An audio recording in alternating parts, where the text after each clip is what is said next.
ಎಲ್ರಿಗೂ ನಮಸ್ಕಾರ. ನಾನು ಇಂಜಿನಿಯರ್ ವಿಷ್ಣು, ಸಪ್ತಗಿರಿ ಕನ್ಸ್ಟ್ರಕ್ಷನ್ಸಿಂದ. ಫುಟಿಂಗ್ ಮಾಡುವ ಸಂದರ್ಭದಲ್ಲಿ ಕೆಲವೊಂದು ವರ್ಕ್ಗಳಿಗೆ ತುಂಬ ಇಂಪಾರ್ಟೆನ್ಸ್ ಕೊಡಬೇಕಾಗುತ್ತೆ. ಸೊ ಅದೇನಪ್ಪ ಅಂತ ಅಂದರೆ, ನೀವು ಡ್ರಾಯಿಂಗ್ ಮಾಡ್ಕೊತೀರ, ಫುಟಿಂಗ್ ಲೇಔಟ್ದು ಫ್ರೇಮ್ ಮಾಡ್ಕೊತೀರ. ಸೊ ಅದು ಮಾಡಿದ ನಂತರ ಅರ್ತ್ ವರ್ಕ್ ಮಾಡೋಕ್ಕೆ ಅಂತ ನೀವು ಮಾರ್ಕ್ ಮಾಡ್ಕೊತೀರ. ಮಾರ್ಕ್ ಮಾಡಿಬಿಟ್ಟು ಅರ್ತ್ ವರ್ಕ್ ಮಾಡೋ ಸಮಯದಲ್ಲಿ ಕೆಲವೊಂದು ಕಾಲಮ್ಸ್ಗಳು ಬೌಂಡ್ರಿ ಎಡ್ಜಿಗೆ ಬರುತ್ತೆ. ಸೊ ಅದನ್ನು ನಾವು ಎಕ್ಸೆಂಟ್ರಿಕ್ ಫುಟಿಂಗ್ ಅಂತ ಹೇಳ್ತೀವಿ. ಆ ಬೌಂಡ್ರಿ ಎಡ್ಜಿಗೆ ಬಂದಾಗ ನಾವು ಭಾರಿ ಕೇರ್ಫುಲ್ಲಾಗಿ ಇರಬೇಕು. ಯಾಕೆ ಅಂತ ಅಂದರೆ, ಆ ಬೌಂಡ್ರಿನಲ್ಲಿ ನಾವು ಅರ್ತ್ ವರ್ಕ್ ಮಾಡೋ ಸಂದರ್ಭದಲ್ಲಿ ಪಕ್ಕದಲ್ಲಿರುವಂಥ ಸೈಟ್ಗೆ ಏನಾದ್ರು ತೊಂದರೆ ಆಗಬಹುದು. ಯಾಕೆ ಅಂತ ಅಂದರೆ, ನಾವು ಇದನ್ನು ಫೇಸ್ ಮಾಡಿದ್ದೀವಿ, ಅದಕ್ಕೋಸ್ಕರ ಹೇಳ್ತಾ ಇದ್ದೀನಿ. ಪಕ್ಕದಲ್ಲಿರುವಂಥ ಸೈಟ್ಗೆ ಕಾಂಕ್ರೀಟ್ ಹೋದಲ್ಲಿ ಅವರು ಕನ್ಸ್ಟ್ರಕ್ಷನ್ ಮಾಡೋ ಸಮಯದಲ್ಲಿ ತುಂಬ ತೊಂದರೆ ಆಗುತ್ತೆ, ನಮಗೂ ತೊಂದರೆ ಆಗುತ್ತೆ, ಅವ್ರಿಗೂ ತೊಂದರೆ ಆಗುತ್ತೆ.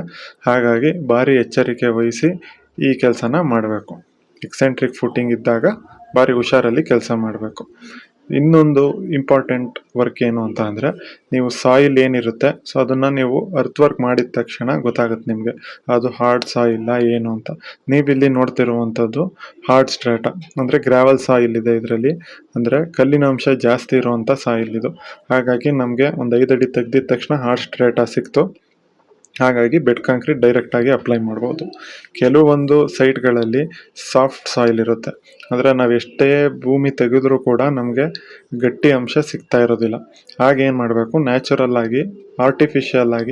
ಆಗಿ ಬರಲಿಲ್ಲ ಅಂತ ಅಂದರೆ ಆರ್ಟಿಫಿಷಿಯಲ್ ಆಗಿ ನಾವೊಂದು ಲೇಯರ್ನ ಕ್ರಿಯೇಟ್ ಮಾಡಬೇಕಾಗುತ್ತೆ. ಅದನ್ನು ನಾವು ಸೋಲಿಂಗ್ ಅಂತ ಹೇಳ್ತೀವಿ.